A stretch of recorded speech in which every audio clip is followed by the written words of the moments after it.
ይህ በምስራቃዊ ጀርመን በምትገኘው ማይንዝ ከተማ ውስጥ የሚገኘው የህትመት እድገት ቁልፍ መሳሪያዎችን የያዘው ጉተንበርግ ቤተመዘክር ወይም ሙዚየም ነው። በዓለም ላይ ለህትመትና ለመጻሕፍት ታሪክ ከተሰጡ ወሳኝ ቤተመዘክሮች አንዱ ነው። በ1900 በማይንዝ ከተማ ነዋሪዎች የተመሰረተው ይህ ቤተመዘክር ከዛሬ 586 ዓመታት በፊት በ1440 ዮሐንስ ጉተንበርግ ቁልፍ የተባለውን የማተሚያ መኪና ወይም ማሽን ተንቀሳቃሽ የብረት አይነትን በመጠቀም መፍጠሩን ይዘክራል።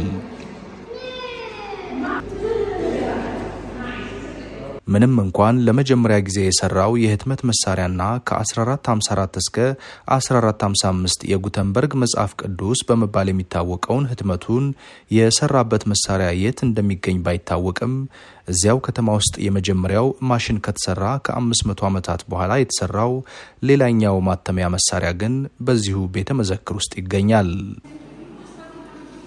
በቤተ መዘክሩ ውስጥ ብርቅዬ የእጅ ጽሑፎች፣ ታሪካዊ የህትመት መሳሪያዎችና ሁለት የታዋቂው የ42 መስመር የጉተንበርግ መጽሐፍ ቅዱስ የመጀመሪያ ቅጂዎች ይገኛሉ።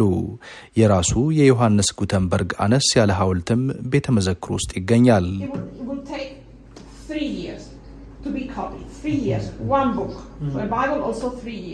ዮሐንስ ጉተንበርግ ከ1400 እስከ 1468 አካባቢ ከዚያው ከሜንዝ የወጣ የጀርመን የፈጠራ ባለሙያና ነጋዴ ነበር። የፈጠራ ውጤቱም መጽሐፍት በፍጥነትና በብዛት እንዲታተሙ አግዟል። ይህም ጽሑፎችን በእጅ የመቅዳት አድካሚ ሂደትን ተክቷል።